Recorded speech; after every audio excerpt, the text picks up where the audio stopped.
Assalamualaikum warahmatullahi wabarakatuh. Perkenalkan, nama saya Muhammad Iqbal Sudibyo dengan NIM 10421038 dan teman saya Muhammad Al-Ghazali dengan NIM 1042100006. Di sini kami berdua akan mempresentasikan sebuah makalah yang berjudul Kepemimpinan Wirausaha dengan dosen pengampu Fauzi Muhammad SAG MAG. Teori yang pertama yaitu teori-teori kepemimpinan. Pemimpin tidak dilahirkan, akan tetapi dapat dipelajari melalui pelatihan, persepsi, praktek, dan pengalaman. Berikut ada beberapa rekomendasi seni dan edukasi pengembangan kepemimpinan wirausaha menurut Karim Latif Choldhury pada tahun 2019, yaitu yang pertama, menciptakan budaya wirausaha. Yang kedua, mendorong wirausahawan untuk membawa pemikiran baru dan menyampaikan pengalaman hidup. Yang ketiga, siswa harus memiliki kesempatan untuk bereksperimen, menemukan cara berpikir yang baru dan bertemu dengan pengusaha yang sukses.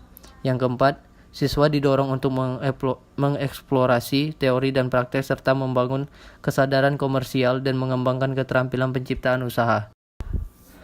Pada dasarnya, teori kepemimpinan terbagi menjadi 3 macam, yaitu teori sifat.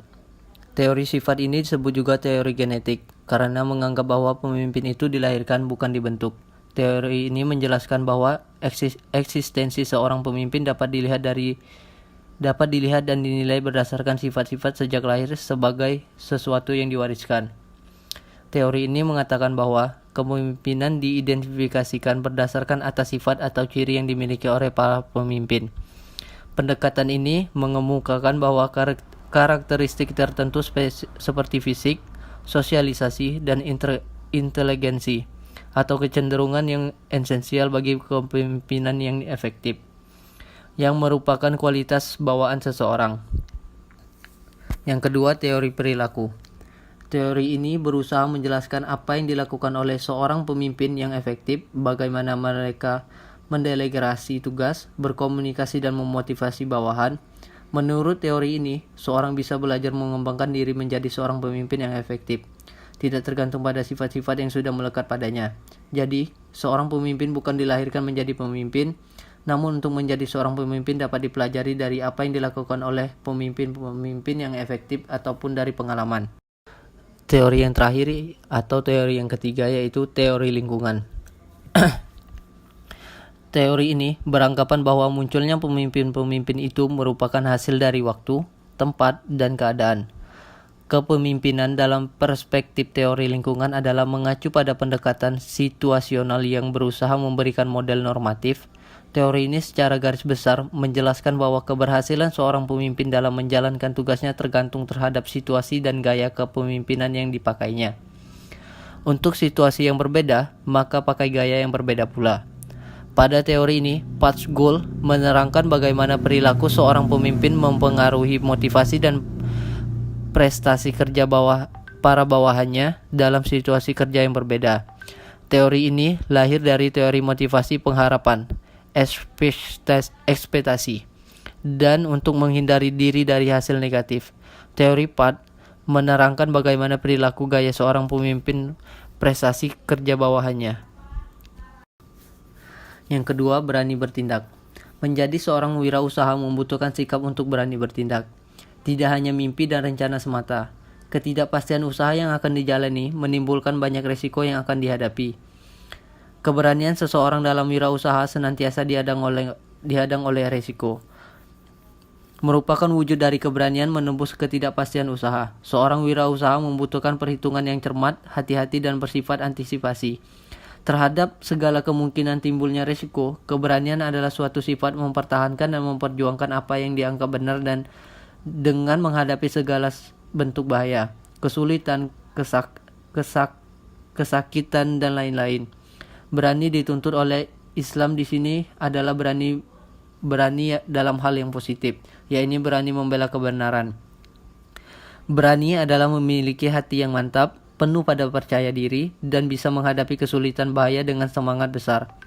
Berani itu melekat dengan sifat manusia, namun ada manusia yang memiliki tingkat keberanian yang tinggi, sebaliknya pula tingkat keberanian manusia yang sedang atau kurang.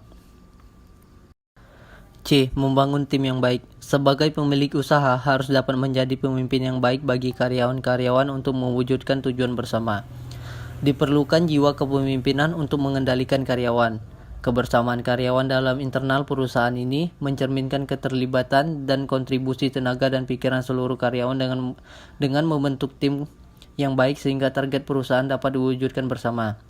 Tim adalah suatu unit yang terdiri dari 2 orang atau lebih yang berinteraksi dan mengkoordinasi kerja mereka untuk tujuan tertentu. Definisi ini memiliki 3 komponen. Pertama, dibutuhkan 2 orang atau lebih. Kedua, orang-orang dalam sebuah tim memiliki interaksi reguler. Yang ketiga, orang-orang dalam sebuah tim memiliki tujuan kinerja yang sama. D. Berpikir dan berjiwa besar. Merupakan ahli dalam menciptakan gambar positif, memandang ke depan, optimis baik dalam pikiran mereka sendiri maupun orang lain. Berpikir besar harus menggunakan bahasa yang menghasilkan citra atau gambar mental positif dan besar.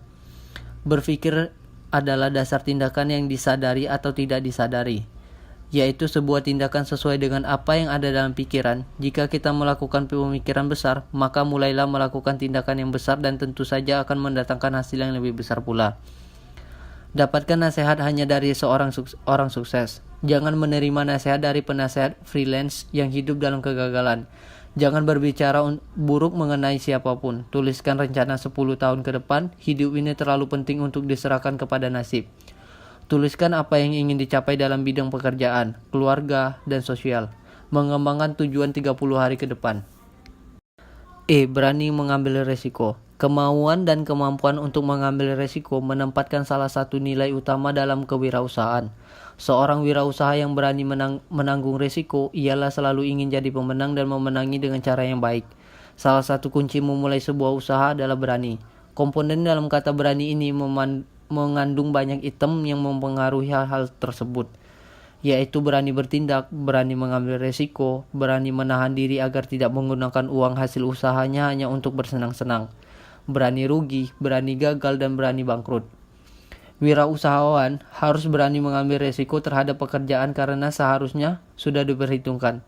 Secara umum, konsep resiko selalu dikaitkan dengan adanya suatu ketidakpastian di masa yang akan datang.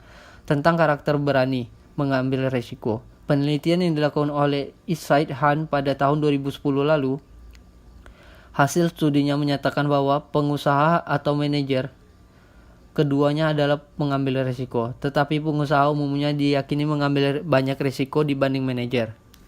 F. Having mentor. Belajar dari orang lain yang sudah mahir dalam bidang tertentu adalah pembelajaran yang sangat baik. Begitu pula dengan berwirausaha.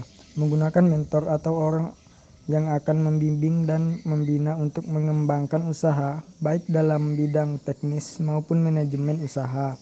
Belajar dari orang lain diperlukan untuk mengantisipasi dan merespon adanya perubahan dan perkembangan teknologi dan frekuensi konsumen yang senantiasa berubah.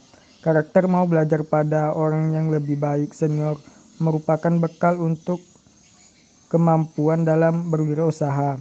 Bisnis memiliki ritme yang dinamis di mana pelajarannya tidak selalu mulus. Ada kalanya sukses, namun di lain waktu ada saatnya merugi. Memiliki mentor yang dapat membantu menganalisa masalah yang dihadapi serta memberikan saran untuk solusi. Dengan demikian mudah untuk mempersiapkan tindakan pencegahan sehingga dapat memaksimalkan resiko kerugian. G. Pikiran terbuka. Seorang wirausaha yang berbuka terhadap ide baru merupakan wirausaha yang inovatif dan kreatif, yang ditemukan dalam jiwa kewirausahaan yang luas, dinamik dan kesediaan untuk pembaruan, bisa lebih cepat berkembang dalam lapangan industri lepas dari suatu latar belakang pendidikan, pengalaman, perjalanan banyak, bersikap dengan open-minded, tidak perlu selalu menyetujui dengan semua yang dikatakan orang lain, namun juga dapat memperhitungkan kelebihan dan kekurangan terlebih dahulu sehingga terciptalah ide-ide brilian, kreatif, dan inovatif. Kepercayaan diri. Kepercayaan diri merupakan suatu panduan sikap dan seorang dalam menghadapi tugas atau pekerjaan. Dalam praktik, sikap kepercayaan merupakan sikap yang keyakinan untuk melakukan dan menyelesaikan sesuatu tugas atau pekerjaan yang dilakukan. Kepercayaan diri memiliki nilai keyakinan, optimis, individualitas, dan tidak ketergantungan. Seorang yang memiliki kepercayaan dan kecenderung memiliki keyakinan akan untuk mencapai keberhasilan jadi pendengar yang baik. Ketika bertemu konsumen, pastikan fokus hanya terarah dan terpusat padanya. Usahakan untuk mendengar dan memahami seluruh keluhan dan kebutuhan konsumen dengan baik. Semakin dalam kualitas hubungan dengan konsumen, maka tingkat kepercayaan konsumen semakin tinggi. Tepat janji. Seperti tepat janji, memberikan produk dengan kualitas yang baik, janji untuk memberikan solusi secara tepat dan cepat, dan janji lainnya yang sudah disepakati kepada konsumen. Jika menepati janji, maka hal ini dapat memicu rusaknya kepercayaan konsumen. Selanjutnya, meyakinkan dengan profesional. Perlu teknik profesional untuk meyakinkan konsumen. Tunjukkan dengan penyampaian tutur kata yang baik, pemilihan bahasa yang baik, sopan, pembawaan yang santai dan tidak memaksa, penampilan rapi dan bersih. Dengan begitu, perlahan muncullah kepercayaan konsumen dan akan meningkatkan dengan sendiri. Baiklah, sekian dari presentasi video kami. Sekian, wassalamualaikum warahmatullahi wabarakatuh.